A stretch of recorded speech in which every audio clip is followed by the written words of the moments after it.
Hello everyone, आज की इस वीडियो में हम लोग देखेंगे सब्जेक्ट वर्ब एग्रीमेंट। ये बहुत ही काफ़ी इम्पोर्टेंट चैप्टर है। इसके बिना समझिए सेंटेंस बनाना अधूरा है और जो भी बनाएंगे गलत बनाएंगे अगर ये इनका नॉलेज आपके पास नहीं है। मुख्यतः इसमें ध्यान रखना है कि सब्जेक्ट के वर्ब के साथ तालमेल को ही हम लोग क्या कहते हैं, एग्रीमेंट। ठीक है, यानी कि इस दोनों में बहुत बड़ा एग्रीमेंट होता है। ये कहता है कि अगर हम सिंगुलर, एक सब्जेक्ट कहेगा हम अगर सिंगुलर रहेंगे तो उनके साथ वर्ब भी क्या लगेगा, सिंगुलर ही लगेगा। ठीक है, सब्जेक्ट अगर सिंगुलर रहेगा तो वर्ब भी क्या रहेगा, सिंगुलर। इस बातों को आपको ध्यान रखना है। ठीक है, अब यहाँ पर अगर हम लोग पढ़ने के लिए जाए तो बहुत टाइम लग सकता है, इसीलिए आप खुद पढ़ लें और हम इसको समझा ही देते हैं। ठीक है, तो यहाँ पर हमें मुख्यतः कुछ बातों को ध्यान रखना है। तो मैंने बता ही दिया कि सब्जेक्ट के साथ वर्ब का चयन करना ही हमारा सब्जेक्ट वर्ब एग्रीमेंट कहलाता है। सही सिलेक्शन करना होगा। ठीक है, ये काफ़ी महत्वपूर्ण होता है क्योंकि सब्जेक्ट अगर आपको पता नहीं है कि सिंगुलर होता है या प्लूरल होता है या सिंगुलर कौन होता है और प्लूरल कौन होता है तो उनके साथ वर्ब लगाना मुश्किल हो सकता है। इसीलिए सबसे पहली पॉइंट ध्यान रखना है, रूल नंबर 1, कि नाउन के अंत में जब एस या ईएस लगता है तब वह प्लूरल हो जाता है। यानी कि कोई भी नाउन के अंत में अगर एस या एस लग जाएगा तो वो बन जाएगा प्लूरल, परंतु जब वर्ब के अंत में एस या एस लगता है तब वह सिंगुलर हो जाता है। अर्थात यानी कि इस बातों को आपको ध्यान रखना है जो आपको ब्राइट किया गया है कि नाउन में अगर एस या एस लगा देते हैं तो बन जाता है प्लूरल और वर्ब में अगर एस या एस लगा देते हैं तो क्या बन जाता है, सिंगुलर। चलिए इसी को हम लोग आगे लेके चलते हैं और आगे हम लोग पढ़ेंगे। जैसे एग्जाम्पल आप देखिए, इस तालिका को समझने का प्रयास करें। जैसे काउ नाउन है, बॉय नाउन है, बेंच नाउन है, गर्ल नाउन है और बॉक्स नाउन है। ये सब क्या है, सिंगुलर है। अब इनका प्लूरल बनाने के लिए किसका प्रयोग किया उन्होंने, तो उन्होंने जो प्रयोग किया है वो एस या ई एस का किया है। ठीक है, तो अब यहाँ पर ध्यान रखनी है हमको कि जैसे काउ का हो गया काउज, बॉय का हो गया बॉयज़, बेंच का हो गया बेंचेस और गर्ल का हो गया गर्ल्स और बॉक्स का हो गया बॉक्सेस। तो आपने यहाँ पर क्या देखा कि नाउन में अगर हम लोग एस या यह जोड़ देते हैं तो वो बन जाता है प्लूरल। अब ठीक इसका उल्टा होता है वर्ब में। वर्ब जो होता है ना, हम लोग जो यूज करते हैं V1 फॉर्म, वो होता है प्लूरल फॉर्म। ठीक है, जैसे यहाँ पर दिया गया है, जैसे गो, डू, ईट, ट्राई, लाफ। यानी कि गो का सिंगुलर होता है गोज, डू का होता है डज, इट का होता है ईट्स, ट्राई का होता है ट्राइज, लाफ का होता है लाफ्स। ठीक है, तो फ्रेंड्स इस बातों को ध्यान रखना है कि वर्ब में जब हम लोग प्लूरल में एस या ई एस लगाते हैं, एस या ई एस लगाते हैं तो बन जाता है हमारा सिंगुलर, लेकिन जब हम लोग नाउन में एस या ई एस लगाते हैं तो बन जाता है हमारा प्लूरल। तो दोनों एक दूसरे का उल्टा है। फ्रेंड्स एक चीज़ मैं आपको इनसे हटकर बताना चाहता हूँ, वो क्या है उस पर फोकस कीजिएगा। देखिए फोकस क्या करना है, जैसे कि आपको इस बातों को ध्यान रखना है कि मान लीजिए एस किन के साथ लगता है और ई एस किन के साथ लगता है, इस बातों को ध्यान रखेंगे। एक चीज़ ध्यान रखिएगा, जैसे O X C H S H या फिर डबल एस। ठीक है, क्या बोले हम,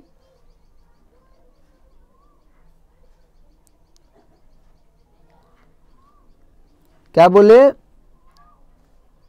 सॉरी, ओ एक्स सी एच या फिर एस एच या फिर डबल एस। इसमें हमने एक ट्रिक बनाया है। जैसे कि अगर यहाँ पर मान लीजिए दो नाम ले लेते हैं, एक ले लेते हैं चंदन और एक ले लेते हैं शेखर। अगर कोई इसमें चंदन शेखर वीडियो देख रहे हैं तो वो बुरा ना मानिएगा, हम वैसे ही ट्रिक बनाए हैं। ऑक्स का मतलब होता है बैल, क्या होता है, बैल। तो आप ये याद रखिएगा कि ऑक्स चंदन गधा शेखर, डबल एस मतलब गधा, गधा शेखर।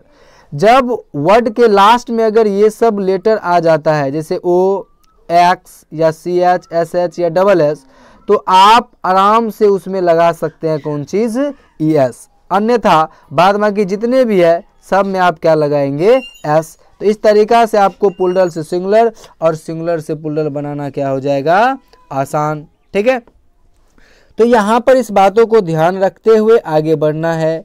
जैसे यहाँ पर आपने देखिए डू है ना, डू, देखिए ES लगा है, गो है ना, ES लगा है। क्यों लगा है? क्योंकि इसमें ओ है। मैंने बताया ना, ऑक्स चंदन, क्या बताए थे? ऑक्स चंदन गधा शेखर। नहीं, यहाँ पर ध्यान रखिएगा, SS मतलब गधा, SS मतलब शेखर, CH मतलब चंदन और OX मतलब बैल। जानते ओ आए या एक्स आए या CH आए या SH आए या SS आए तो उसमें क्या लगाएंगे? ES, और वो बन जाएगा हमारा सिंगुलर से प्लूरल और प्लूरल से सिंगुलर। नाउन के लिए सिंगुलर से प्लूरल बनेगा और वर्ब के लिए प्लूरल से सिंगुलर बनेगा। ये काफ़ी इंपॉर्टेंट पॉइंट है फ्रेंड्स, ध्यान रखिएगा। चलिए नेक्स्ट पॉइंट पे चलते हैं। अब एक चीज़ ध्यान रखना है कि इस प्रकार यह स्पष्ट होता है कि वर्ब का मूल रूप जो है, मूल रूप हमेशा प्लूरल नंबर में रहता है। यानी कि वर्ब का जो मूल रूप है, वर्ब फॉर्म, ये हमेशा कौन सा नंबर में रहता है? प्लूरल नंबर में रहता है। जब उसमें S या ES जुड़ता है तब वो क्या बन जाता है? सिंगुलर बन जाता है। ठीक है, चलिए अब रूल नंबर 2 पे चलते हैं। रूल नंबर 2 क्या कहता है? रूल नंबर 2 क्या कहता है वो ध्यान देंगे। रूल नंबर 2 कहता है कि सिंगुलर सब्जेक्ट के साथ सिंगुलर वर्ब का प्रयोग करेंगे और प्लूरल सब्जेक्ट के साथ प्लूरल वर्ब का प्रयोग करेंगे। इसी को हम लोग कहते हैं सब्जेक्ट वर्ब एग्रीमेंट। ठीक है, सिंगुलर सब्जेक्ट के साथ सिंगुलर वर्ब का प्रयोग करना है। ठीक है, और प्लूरल सब्जेक्ट के साथ क्या करना है? प्लूरल वर्ब का प्रयोग करना है। अब चलते हैं V5। जैसे कि मैंने बताया कि ये सिंगुलर फॉर्म है और V1 जो है वो इसे रूट फॉर्म कहते हैं या प्लूरल फॉर्म कह सकते हैं। ठीक है, तो अब यहाँ पर एग्जाम्पल देखेंगे। जैसे राम रीड्स, तो रीड्स क्या है? वर्ब का 5वां फॉर्म यानी कि V5, और राम क्या है? सिंगुलर है। ठीक है, तो राम जब सिंगुलर है तो सिंगुलर के साथ किसका प्रयोग किया है? रीड्स का प्रयोग किया गया है। यानी कि सिंगुलर सब्जेक्ट था तो सिंगुलर वर्ब का भी प्रयोग किया। यहाँ पर देखिए प्लूरल सब्जेक्ट है तो प्लूरल वर्ब का प्रयोग किया। राम एंड श्याम 2 हो गया। जब 2 हो या 2 से अधिक हो तो उसे हम लोग कहते हैं प्लूरल सब्जेक्ट। क्या कहते हैं? Plural subject. और इनके साथ क्या लगा? वर्ब का पहला फॉर्म जो क्या है? रीड। और रीड क्या है? वर्ब का पहला फॉर्म यानी कि प्लूरल फॉर्म। नेक्स्ट एग्जाम्पल है द बॉय रन्स। रन्स क्या है? वर्ब का 5वां फॉर्म यानी कि द बॉय क्या है? सब्जेक्ट है। तो यहाँ भी आपने क्या देखा कि सिंगुलर सब्जेक्ट के साथ सिंगुलर वर्ब का प्रयोग किया है। ठीक है, नेक्स्ट है द बॉयज रन। अब यहाँ पर देखिए बॉयज के साथ रन लगाया है क्योंकि रन क्या है? V1 फॉर्म, प्लूरल फॉर्म, और बॉयज क्या है? Plural subject. तो प्लूरल सब्जेक्ट के साथ प्लूरल वर्ब का प्रयोग किया है। ठीक है, नेक्स्ट है दिस बुक इज यूजफुल। फिर नेक्स्ट है दिस बुक्स आर यूजफुल। यहाँ पर आप क्या देख रहे हैं कि दिस बुक के साथ इज लगा है क्योंकि वर्ब सिंगुलर है तो वर्ब सिंगुलर है तो सब्जेक्ट सिंगुलर है तो वर्ब भी क्या हो जाएगी? सिंगुलर। ठीक है, इस बातों को आप ध्यान रखेंगे। और यहीं पे चीज़ यहाँ पर देखिए दिज बुक्स आर क्या है? यूजफुल। तो यहाँ पर दिज बुक्स क्या है? प्लूरल है, इसीलिए वर्ब भी क्या लगा? प्लूरल। इस बातों को आप ध्यान रखेंगे, ध्यान रखते हुए आगे की ओर बढ़ेंगे। चलिए आगे की ओर हमारा जो अगला रूल है उस पर आप फोकस करिएगा। ठीक है, चलिए नेक्स्ट पेज पे हम लोग चलते हैं। चलिए नेक्स्ट पेज आ गया आपके सामने स्क्रीन पे, देखिए गौर से।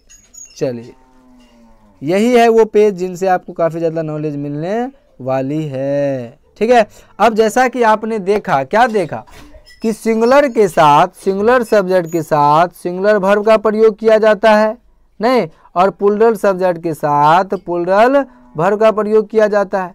तो सिंगुलर का मतलब होता है सिंगल, सिंगल मतलब एक, इस बातों को ध्यान रखेंगे। प्लूरल मतलब 2 या 2 से अधिक। क्लियर। अब यहाँ पर एक्सेप्शन जो है, एक्सेप्शन किसको कहते हैं? अपवाद। यानी कि इस नियम के कुछ अपवाद हैं जो इस प्रकार हैं। अपवाद उसको कहते हैं जो रूल को पालन नहीं करता है। पहला ए है अपवाद नंबर 1, यानी ऑप्टेटिव सेंटेंस में सिंगुलर सब्जेक्ट के साथ प्लूरल वर्ब का प्रयोग होता है। यानी कि ऑप्टेटिव सेंटेंस जो होती है उसमें मार्क ऑफ एक्सक्लेमेशन से ख़त्म होता है, जैसे यहाँ पर दिखाया गया है। ठीक है, तो यहाँ पर एक चीज़ ध्यान रखिएगा, कहता है गॉड सेव द किंग। यानी कि भगवान तो एक ही है ना, सिंगुलर भी हो गया ये। तो अब इनके साथ देखिए सेव लिखा है। क्या लिखा है? सेव। और सेव क्या है? वर्ब का पहला फॉर्म। और मैंने इनसे पहले क्या बताया कि यानी कि V1 जो है वो प्लूरल फॉर्म होता है वर्ब का, नहीं। तो यहाँ पर आप क्या देखेंगे कि गॉड के साथ वर्ब का पहला फॉर्म का प्रयोग किया गया, यानी कि प्लूरल का प्रयोग किया गया है। किसका प्रयोग किया गया है? प्लूरल का। तो अब यहाँ पर आप क्या फोकस कीजिएगा कि ऑप्टेटिव सेंटेंस में ये एक्सेप्शन हो जाता है। जैसे गॉड ब्लेस यू, आप कहते हैं ना कि भगवान आपको बरकत दे, गॉड ब्लेस यू, तो यहाँ पर ब्लेस क्या है आपके लिए, ब्लेस है आपके लिए V1 फॉर्म, और V1 को कहते हैं प्लूरल फॉर्म, ठीक है, प्लूरल वर्ब। और ये जो गॉड है ना, तो ये सब क्या है आपके लिए सिंगुलर सब्जेक्ट है, फिर भी इनके साथ वर्ब का जो चयन हुआ वो हुआ प्लूरल, इसीलिए इसको कहा जाता है exception. Long live our friends, अपने फ्रेंड को कहता है कि ज़्यादा दिन तक जियो। अब यहाँ पर लिव देखिए क्या है, प्लूरल वर्ब है, तो इनके साथ जो है सिंगुलर सब्जेक्ट है, तो सिंगुलर सब्जेक्ट के साथ प्लूरल वर्ब का प्रयोग किया गया है, क्योंकि ये क्या है, एक्सेप्शन है। तो ऑप्टेटिव सेंटेंस में ये एक्सेप्शन होती है। इस बातों को आपको ध्यान रखना है और फिर एक्सेप्शन नंबर 2 पे बढ़ना है। क्लियर। अब चलते हैं एक्सेप्शन नंबर 2 यानी कि बी। तो यहाँ पर लिखा गया है कि कुछ वाक्यों में I wish, as if, as though, if इत्यादि के बाद कोरी कल्पना, यानी कि कोरी कल्पना जानते हैं अभिलाषा, जिसकी पूर्ति संभव ना हो, कभी भी वो संभव हो ही नहीं सकता, का बोध कराने के लिए सिंगुलर सब्जेक्ट के साथ हम लोग किसका प्रयोग करते हैं, सिंगुलर सब्जेक्ट के साथ करते हैं प्लूरल वर्ब का प्रयोग। ये भी एक्सेप्शन हो गया। जैसे कभी बोलते हैं ना, अगर मैं पक्षी होता तो आकाश में उड़ता, काश मैं पक्षी होता तो आकाश में उड़ता। तो यहाँ पर I wish I were a king, काश मैं एक राजा होता। तो यहाँ पर देखिए कि आई विश तो है और ये किसको व्यक्त कर रहा है, कल्पना को, जो कभी संभव नहीं है। जनता अगर ऐसा बोले कि मैं राजा बन सकता तो कभी संभव है ही नहीं। हाँ, बन सकता है, प्रधानमंत्री के दौर आए, इलेक्शन के दौर आए, अगर जान पहचान है तो हो सकता है, वो बात अलग है, लेकिन यहाँ पर राजा की बात की जा रही है।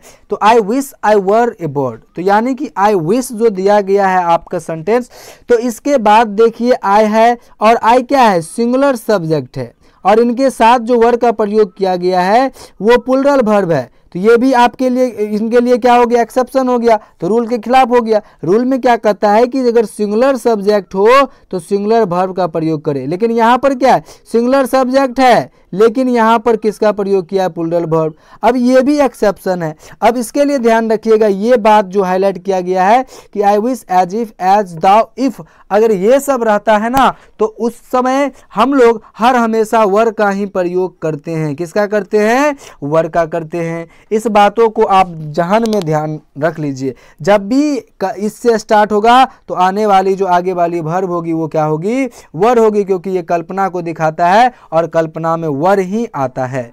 और दूसरी बात ये ध्यान रखना है कि ये एक्सेप्शन इसलिए है क्योंकि ये रूल का उल्लंघन कर रहा है। यहाँ पर देखिए आई है आपका सिंगुलर सब्जेक्ट और सी और ही भी क्या है, सिंगुलर सब्जेक्ट, लेकिन इनके साथ किसका प्रयोग किया गया है, वर का, और वर क्या है आपका, प्लूरल वर्ब। ठीक है, क्लियर हो गया, लगता है क्लियर हो गया होगा।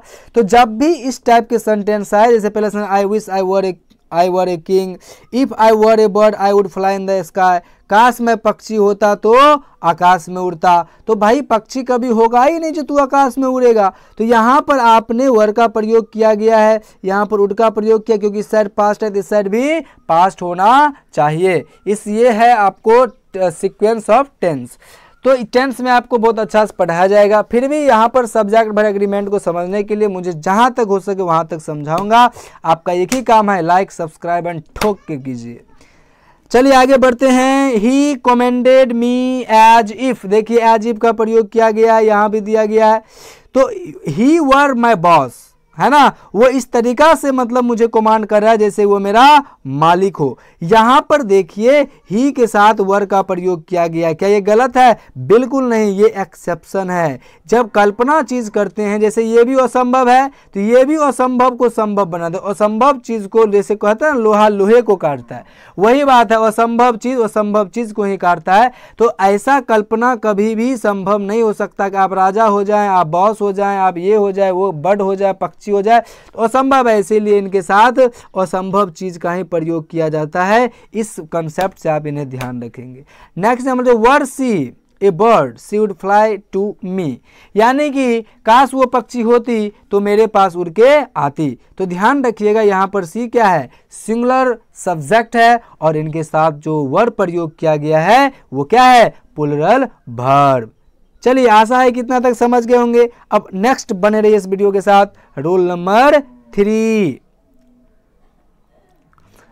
रूल नंबर 3 कहता है कि कुछ वाक्य में सब्जेक्ट की बनावट इस प्रकार रहती है, जैसे noun plus preposition plus noun plus dash dash. अब ध्यान रखेंगे यहाँ प्रीपोजिशन की जगह कुछ भी आ सकता है, अक्सर तो ऑफ आएगा, ठीक है। तो इस सेंस में जैसे the cow of Ram, the boys of this school, the water of this reverse, the colour of the flowers of my garden. आप सोचेंगे सर ये प्रीपोजिशन क्या होता है, तो प्रीपोजिशन वो शब्द होती है जो संबंध बैठाता है, रिलेशन बैठाता है एक शब्द से दूसरे शब्द में। Without preposition we can not understand the right meaning of the sentence. Okay, तो यहां पर आपको एक चीज फोकस करना है कि जैसे कि यहां पर दिया गया है ना, the cow of Ram, the boys of this school, ठीक है, क्लियर। अब आगे देखिए, ऐसे वाक्यों में वर्ब का प्रयोग प्रथम नाउन के अनुसार होता है, यानी कि ऑफ से पहले जो नाउन होगा ना, इनसे पहले हम लोग इसके अनुसार किसका प्रयोग करेंगे, वर्ब का। इसीलिए ये बात बताया गया फ्रेंड्स। तो चलिए नेक्स्ट बढ़ते हैं हम लोग कि वर्ब का चयन कैसे किया जाता है पहले वाले नाउन के अनुसार। तो ऐसे वाक्य में वर्ब का प्रयोग प्रथम नाउन के अनुसार होता है, जैसा कि आप बोल्ड में देख पा रहे होंगे, the water of this reverse is dirty. यहाँ पर देखिए कहता है ये नदी का पानी जो है क्या है, गंदा है। यहाँ पर ऑफ से पहले जो वाटर दिया गया है ये अनकंटेबल है, और अनकंटेबल हर हमेशा क्या होता है बे दोस्त, सिंगुलर होता है। इसीलिए फ्रेंड्स इनके साथ किसका प्रयोग किया, इज का, और इज क्या है, सिंगुलर सब्जेक्ट। क्लियर, ये एक्सेप्शन है, ये रूल है, ठीक है, कि जब ऑफ का प्रयोग करें यानी कि नाउन द प्लस नाउन, अब ये बताए ना the plus noun plus of plus noun, ठीक है, तो उस टाइम आपको समझ जानी है कि भाई पहले वाले नाउन के अनुसार हम लोग किसका चयन करेंगे, वर्ब का चयन करेंगे, ठीक है। इस बातों को आपको ध्यान रखना है। एग्जाम्पल की ओर चलते हैं। दूसरा example, the boys of this school are hard working. देखिए ये बॉयज है, यहाँ आर है, ये क्या है, plural subject plural verb. Clear हुआ, बिल्कुल लग रहा है जरूर क्लियर हो गया होगा। The legs of the dog of my friend are broken, यानी कि the legs of the dog of my friend, यानी कि मेरे दोस्त का जो कुत्ता था ना उसके पैर टूट गए हैं। तो फ्रेंड्स देखिए यहाँ पर लेग्स है, लेग्स मतलब क्या होता है, टांग, ठीक है, और यहाँ पर आर दिया गया है क्योंकि टांग 4 होता है, लेग्स दिया है, तो पहले वाले नॉन प्लूरल है, वर्ब भी क्या होगा, plural. Clear. Next, the condition of the farmers in our country is not good, यानी कि हमारे कंट्री का जो फार्मर्स है उनका कंडीशन एकदम गुड नहीं है, अच्छा नहीं है। तो अब आप बताइए, कंडीशन यहाँ पर सिंगुलर है तो वर्ब क्या लगा, सिंगुलर। अब यहाँ the colour of the flowers of my garden is very charming, यहाँ पर ध्यान दीजिए कलर क्या है, सिंगुलर है, वर्ब भी क्या है, सिंगुलर। इस वर्ब के अनुसार आप नहीं जाएंगे, सॉरी इस सब्जेक्ट के अनुसार नहीं जाएंगे, ये सब्जेक्ट नहीं है, सब्जेक्ट मोटो ये है। ऑफ के बाद वाली नाउन के अनुसार हम लोग वर्ब का चयन नहीं करेंगे, ऑफ से पहले वाले जो सब्जेक्ट आएंगे यानी नाउन आएंगे उनके अनुसार हम लोग वर्ब का चयन करेंगे। The flowers of my garden are charming, अब यहाँ पर देखिए फ्रेंड्स, फ्लावर्स क्या है, प्लूरल है, वर्ब क्या है, प्लूरल है, और इनके अनुसार नहीं किया गया है, तो आप यहाँ पर फोकस करेंगे द फ्लावर्स क्या है, प्लूरल है, तो वर्ब क्या लगा, प्लूरल। ओके, नेक्स्ट पर बढ़े। अगर कोई आपको समस्या होता है तो कमेंट बॉक्स में जरूर कमेंट कीजिए और लाइक सब्सक्राइब ठोक के कीजिए, साथ में शेयर कीजिए। चलिए फ्रेंड्स नेक्स्ट बढ़े, आज्ञा दीजिए। चलिए नेक्स्ट पे बढ़ते हैं। रूल नंबर 4, कुछ वाक्यों में सब्जेक्ट की बनावट इस प्रकार रहती है, जैसे अभी पढ़ा ना, ठीक उसी प्रकार इंडेफिनिट नंबर, क्वांटिटी और फिर नाउन। ध्यान रखिएगा फ्रेंड्स, इंडेफिनिट नंबर का मतलब होता है कि उसे आप गिन ही नहीं सकते, और निश्चित संख्या एवं मात्रा, ठीक है, इसका मतलब ये होता है। तो जैसे इसमें आएगा आपको प्लेंटी ऑफ एग्स, यहाँ पर देखिए नंबर क्वांटिटी दिया गया है, फिर ऑफ दिया गया है, फिर आगे नाउन दिया गया है, ठीक है ना। इस टाइप के सेंटेंस में ऑफ के बाद अक्सर प्लूरल आएगा या नहीं तो अनकाउंटेबल आएगा। अक्सर की बात हम कर रहे हैं, ठीक है। अगर काउंटेबल आएगा तो प्लूरल आएगा और अनकाउंटेबल आएगा तो जानते ही वो प्लूरल होते ही नहीं है।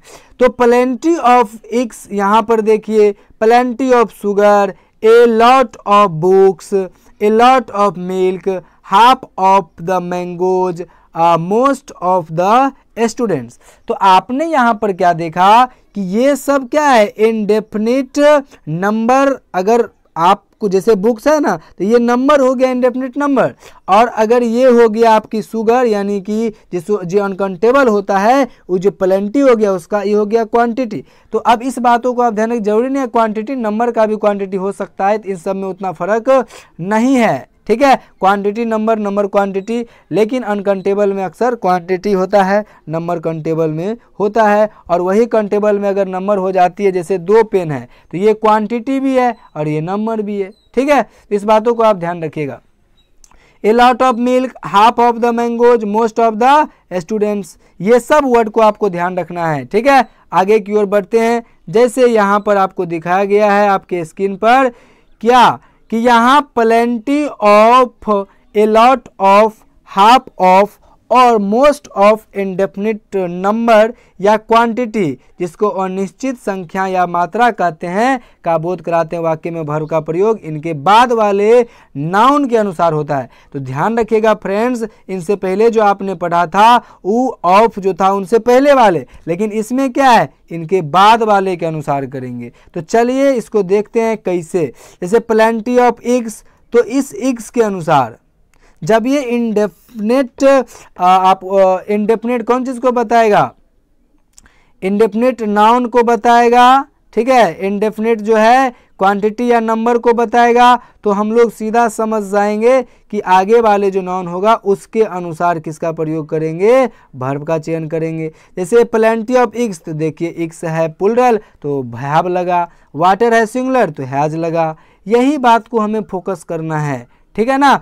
तो यहाँ पर आपको एक चीज़ अगर समझ में ना आया हो कि इनसे पहले वाली जो मतलब थी वो भी ऐसे ही था, तो किस तरीका से, तो ध्यान रखिएगा कि इस साइड का जो फॉर्मूला है ना, इसमें प्रीपोजिशन पहले नाउन है, प्रीपोजिशन पहले नाउन बाद में भी नाउन।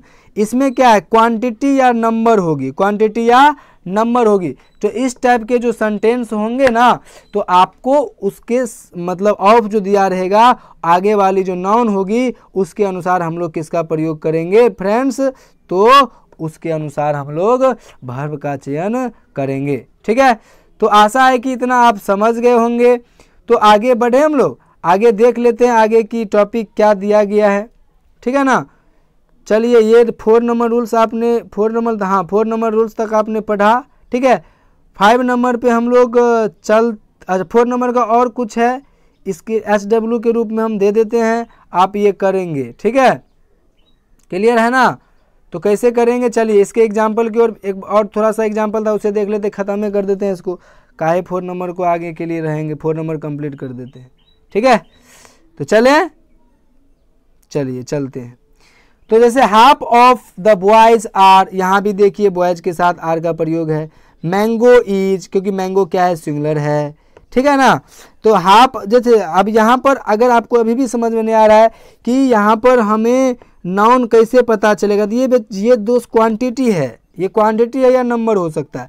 आगे वाली नाउन अगर आपको काउंटेबल है समझ लेना नंबर है, उसी को क्वांटिटी भी कहते हैं, और अगर अनकाउंटेबल है तो वो क्वांटिटी ही होगी, ठीक है।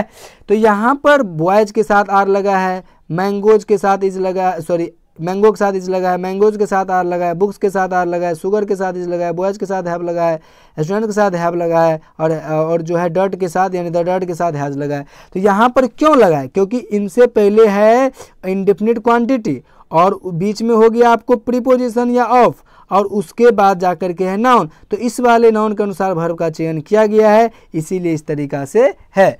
अब आपको एक चीज़ कन्फ्यूजन होता होगा कि सर पता नहीं चलता है, इस दोनों में कन्फ्यूजन हो रहा है, ठीक है, कि कैसे पता चलेगा कि नाउन जो है वो क्वांटिटी नहीं है। तो इसके लिए आपको कुछ वर्ड ध्यान रखना है। जब भी सेंटेंस अगर आपका इनसे स्टार्ट होता है, जैसे यहाँ पर दिया गया निम्नलिखित का प्रयोग इंडेफिनिट नंबर या क्वांटिटी और निश्चित संख्या की मात्रा का बोध कराने के लिए होता है, इन्हें हमेशा याद रखें। तो इसे आप हमेशा याद रखेंगे, वो रूल याद रखेंगे ऑफ वाला, प्रीपोजिशन वाला, और क्वांटिटी और नंबर वाला में ये याद रखेंगे। अब ये कैसे याद रखना है, ध्यान दीजिए, आप एक बार अच्छा से याद कर लेंगे तो याद रहेगा। जैसे ए नंबर ऑफ बहुत, ए लॉट ऑफ बहुत, ए लॉट्स ऑफ बहुत, प्लेंटी ऑफ बहुत, मोस्ट ऑफ बहुत, सम ऑफ कुछ, हाफ ऑफ आधा, 2/3 ऑफ 2/3, 3/4 ऑफ 3/3, ऑल ऑफ सब, पार्ट ऑफ एक भाग हिस्सा, ए गुड डील ऑफ बहुत, ए ग्रेट डील ऑफ बहुत, ए लार्ज नंबर ऑफ बहुत, मेजोरिटी ऑफ अधिकांश, हैंडफुल ऑफ मुट्ठी भर, रिमाइंडर ऑफ द शेष, नन ऑफ कोई भी नहीं, ठीक है। ए टोटल ऑफ, तो यहाँ पर कुल, परसेंट ऑफ प्रतिशत, रेस्ट ऑफ बाकी शेष, हिप्स ऑफ ढेर।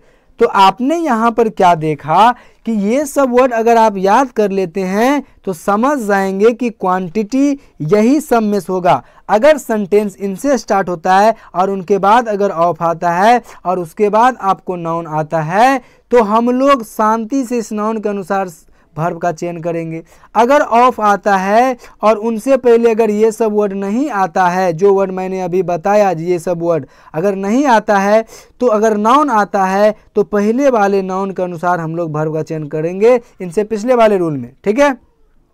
और अभी जो मैंने बताया, अगर इन सब से सेंटेंस स्टार्ट होती है तो हम लोग आगे इनके बाद ऑफ आएगा, जैसे ऑफ सब में दिया गया है ना, तो ऑफ के इनके बाद जो नाउन आएगा ना, इनके बाद जो नाउन आएगा तो उसके बाद हम लोग किसका प्रयोग करेंगे, वर्ब का प्रयोग करेंगे। जैसे अगर हमको बताना है, जैसे ये वाला सब है ना, जैसे अभी हम एक चीज़ बता देते हैं, जैसे ये है, ये सब मान लीजिए वर्ड आ गया, ठीक है। उसके बाद आपको आना चाहिए नाउन, और इस नाउन के अनुसार किसका प्रयोग करेंगे हम लोग, वर्ब का, ठीक है।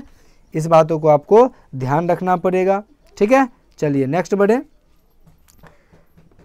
तो नेक्स्ट बढ़ते हैं हम लोग आगे की ओर। इसे याद रखेंगे, HW हो गया ये आपके लिए, क्या हो गया ये, HW, याद करके आइएगा। चलिए लाइव फिर आएंगे, देखिए कुछ टेक्निकल इशू हो जाता है इसलिए लाइव नहीं आ पाते हैं। आप लोग सब्सक्राइब एंड शेयर कीजिए फटाफट, चैनल की तरफ से लाइव आएंगे तब देखिए क्या मज़ा आता है पढ़ाने। नोट नंबर ध्यान रखिएगा। A number of, the number of में बहुत अंतर है। एक चीज़ आप यहाँ पर फोकस करनी है, बहुत लोग समझता है ए नंबर ऑफ वही चीज़ है, द नंबर ऑफ वही चीज़ है, दोनों में लेकिन आकाश पाताल का फर्क है। वो क्या है वो देखिए। ए नंबर ऑफ का अर्थ होता है बहुत, जैसे कि अभी आपने याद किया, और द नंबर ऑफ का मतलब, द नंबर का मतलब होता है, द नंबर का अर्थ होता है एक निश्चित संख्या, मतलब एक निश्चित संख्या, जैसे इसी में कुछ निश्चित संख्या, ये निश्चित संख्या हो गया द नंबर ऑफ, ठीक है। लेकिन ए नंबर ऑफ का मतलब होता है कि बहुत, काफ़ी ज़्यादा, जिसे आप काउंटिंग भी नहीं कर सकते, वो इंडेफिनिट में आ जाएगा। तो अब यहाँ पर ध्यान देनी क्या है, इसलिए द नंबर ऑफ के बाद वर्ब जो है वो क्या आता है, सिंगुलर, क्योंकि वो निश्चित होता है। तो निश्चित तो एक तरह से एक हो गया, तो इसके साथ हम लोग सिंगुलर का प्रयोग करते हैं। अब यहाँ पर a number of, the number of, अब यहाँ भी क्लियर हो जाएगा, यहाँ एग्जाम में पूछेगा, बार बार करें। ए नंबर ऑफ जब आए तो हम लोग प्लूरल वर्ब का प्रयोग करेंगे, ठीक है। किसका प्रयोग करेंगे, प्लूरल वर्ब का। जब द नंबर ऑफ आए, द नंबर ऑफ आए तो वर्ब क्या होगी, सिंगुलर रहेगी, और ए नंबर ऑफ आएगा तो उनके बाद जो है वर्ब क्या होती है, प्लूरल नंबर में होता है, यानी कि वर्ब क्या होती है, प्लूरल होती है।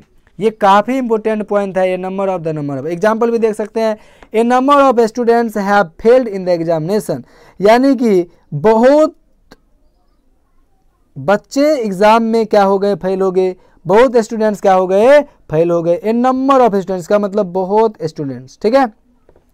The number of students is increasing, यानी कि कुछ निश्चित स्टूडेंट्स है जो क्या हो गया, इंक्रीजिंग हो रहा है, यानी कि बढ़ रहा है। तो यहाँ पर द नंबर ऑफ स्टूडेंट्स के बाद आपने क्या देखा, इज का प्रयोग, और ए नंबर ऑफ स्टूडेंट्स के बाद आपने क्या देखा, हैव का प्रयोग। तो इसी बात को आपको क्या करना है, फोकस करना है, ठीक है ना। और इनसे पहले जो मैंने बताया, ठीक है ना, तो उन सब के अनुसार हम लोग जो प्रयोग करेंगे तो आने वाले इसके बाद जो नाउन आएगा ना, इसके बाद जो नाउन आएगा उस नाउन के अनुसार हम लोग वर्ब का चयन करेंगे। लेकिन जब ए नंबर ऑफ आएगा, क्या आएगा, ए नंबर ऑफ आएगा, तो हम लोग क्या करेंगे, ए नंबर ऑफ आएगा तो कैसा प्रयोग करेंगे बताइए, प्लूरल वर्ब का प्रयोग करेंगे। ठीक है, अदर नंबर ऑफ आएगा तो सिंगुलर वर्ब का प्रयोग करेंगे। 2 नंबर पे चलते हैं। यदि ऑफ के पहले द परसेंटेज रहे, ये भी बहुत अच्छा पॉइंट है, बहुत लोगों को पता नहीं रहता है। यदि ऑफ के पहले द परसेंटेज रहे तो वर्ब क्या होगी, सिंगुलर होगी। ठीक है, यदि ऑफ के पहले केवल परसेंटेज रहे, दो लग गया तो सिंगुलर हो जाता है। ठीक है, अगर केवल परसेंट रहे तो वर्ब जो होगी वो क्या हो जाएगी, सिंगुलर या प्लूरल दोनों हो सकता है, कोई गारंटी नहीं होता। तो उस परिस्थिति के अनुसार आप काम करेंगे। तो जैसे the percentage of good persons is small, यानी कि अच्छे लोगों का जो परसेंटेज है वो कम है। ठीक है, यानी छोटी है। तो यहाँ पर आपको क्या फोकस करनी है कि द लगा है परसेंटेज के पहले, ठीक है ना, और इसके बाद जो वर्ब का प्रयोग है वो क्या है, सिंगुलर है। और यहाँ पर आप क्या देख रहे हैं, 40%, तो यहाँ पर आप क्या देख रहे हैं, द का प्रयोग नहीं किया गया, इसीलिए सीधा किसका प्रयोग किया है, आर का। भले ही यहाँ पर क्या है, मैंगोज है, यहाँ पर्सन्स है, तो आगे वाले नाउन के अनुसार अगर यहाँ करते हैं तो आप गलत पकड़े जाएंगे, गलत हो जाएगा। ठीक है ना, इस बातों को आप ध्यान रखेंगे। नेक्स्ट एग्जाम्पल है 60% of sugar has been stolen. अब क्या बोला गया कि परसेंट के बाद प्लूरल का भी प्रयोग हो सकता है और सिंगुलर का भी हो सकता है, लेकिन अंतर क्या है, ध्यान रखिएगा। अगर केवल परसेंट दिया रहे ना तो आगे वाले नाउन के अनुसार हम लोग वर्ब का चयन कर लेंगे। ठीक है, जैसे यहाँ पर देखिए परसेंट दिया गया है, आगे वाले नाउन क्या है, सिंगुलर है शुगर, तो आपको हैज का जो प्रयोग किया गया है वो इसके अनुसार किया गया है। अब मैंगोज यहाँ प्लूरल रहते हैं, आर का प्रयोग किया इनके अनुसार किया गया। लेकिन जब दो लग जाता है ना परसेंट में तो हम यहाँ का चीज़ नहीं देखते, यहीं से डायरेक्ट लगा देते हैं सिंगुलर वर्ब, जो कि यहाँ पर इज है। तो बताइए आपको इसमें क्या, कौन सा पार्ट अच्छा लगा, क्या समझ में आया, क्या नहीं आया, हमें कमेंट सेक्शन में ज़रूर बोले। और लास्ट में हम एक चीज़ ज़रूर कहेंगे कि मैं ऑनलाइन क्लास जो है मेरा आरंभ है। अगर आप क्रमबद्ध तरीका से क्लास लेना चाहते हैं तो हमारे चैनल को सब्सक्राइब करें, शेयर ज़रूर करें, लाइक करें और ज़्यादा से ज़्यादा दोस्तों तक भेजें, दूसरे तक सहायता पहुँचाए।